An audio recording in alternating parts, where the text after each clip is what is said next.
नमस्कार दोस्तों, आप देख रहे हैं अखबार वाले। तो दोस्तों, भारत ने एक बार फिर पूरी दुनिया को चौंका दिया है। भारत ने यह दिखा दिया है कि भारत अब के युग में बड़ी से बड़ी तकनीक को भी हासिल करने की क्षमता रख सकता है। भारत ने जब इस प्रोग्राम की घोषणा की थी, उस समय भारत के कुछ दुश्मन देश भारत की बुराइयां करने में लगे थे और कह रहे थे कि भारत इस तकनीक को कभी हासिल नहीं कर सकता और अगर करता भी है तो उसे बहुत लंबे समय का इंतजार करना होगा।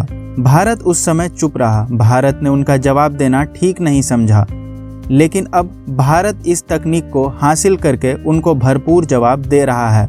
दरअसल बात यह है कि भारत के रक्षा मंत्री राजनाथ सिंह अभी एरोनॉटिकल डेवलपमेंट एस्टेब्लिशमेंट बेंगलुरु के दौरे पर थे। वहां पर DRDO के द्वारा हमारे रक्षा मंत्री को नए नए हथियार तथा प्रोग्राम की जानकारी दी गई। इस प्रोग्राम में एमका की तकनीक को भी उनके सामने पेश किया गया। यह तकनीक एमका का स्टेबिलाइजर और एक्वाटॉर्स तकनीक था, जो DRDO को बनाने में काफी वक्त लग रहा था। उन्हें काफी परेशानियों से भी गुजरना पड़ा। आखिरकार हमारे वैज्ञानिक ने अपनी कड़ी मेहनत से इस तकनीक को भी हासिल कर लिया। बताया जा रहा है कि एमका के सारे तकनीक अब बनकर तैयार हैं और बहुत जल्द ही इसकी पहली टेस्टिंग भी कर दी जाएगी।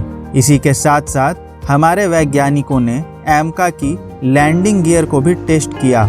वह टेस्ट में सफल भी रहा है। ऐसे में सभी भारतवासियों की एमका को लेकर काफ़ी उत्सुकता बढ़ी हुई है और सभी लोग चाहते हैं कि एमका की जल्द से जल्द पहली उड़ान की ट्रायल की जाए, क्योंकि यह भारत के लिए बहुत महत्वपूर्ण प्रोजेक्ट है। अगर यह प्रोजेक्ट सफल हो जाता है तो भारत को एक स्वदेशी स्टेल्थ लड़ाकू विमान 5वीं पीढ़ी का मिल जाएगा। दोस्तों, आप जानकर हैरान हो जाएंगे कि भारत ने जब अपने एमका प्रोजेक्ट की शुरुआत की थी, उस समय चीन ने भारत का बहुत मजाक उड़ाया था। उस समय सारी दुनिया भारत की क्षमता को देखना चाहती थी। ऐसा हुआ भी। अब भारत अपनी क्षमता पूरी दुनिया को दिखा रहा है और बिना कुछ बोले ही चीन को मुंहतोड़ जवाब भी दे रहा है। जो चीन भारत का मजाक उड़ा रहा था, उसने अपने खुद के लड़ाकू विमान J-20 को दुनिया के सामने नहीं रखा।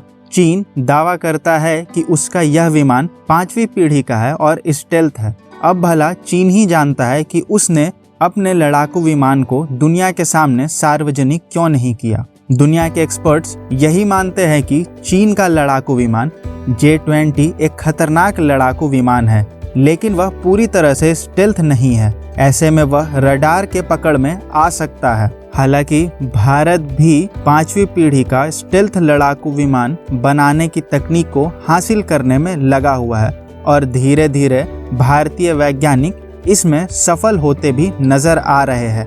और अब बहुत कम समय की बात है कि भारत के पास भी 5वीं पीढ़ी का एक स्टेल्थ लड़ाकू विमान मौजूद होगा। अब आपका भारत के स्टेल्थ लड़ाकू विमान और चीन के लड़ाकू विमान J-20 पर क्या मानना है? अपनी प्रतिक्रिया कमेंट में ज़रूर दें।